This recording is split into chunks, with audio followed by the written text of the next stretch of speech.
চাদর পাতা কমপ্লিট। আমার ঘরের চাদর পাতা হয়ে গেল। এবার আমি গিয়ে দেখি কি করছে।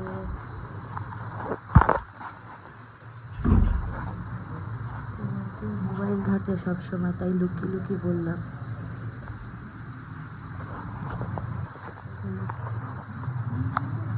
আমার গোপাল দেখলেই চিল্লায়, আবার তুমি ব্লক করছো।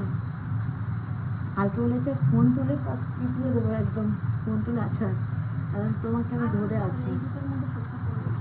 হ্যাঁ আর আনবো না তো, দেখবো না তো।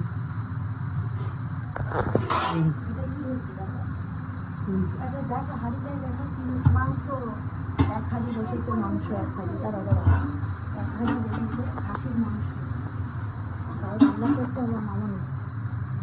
গোপাল দেখলে বলছে পাত্রকে দেবো,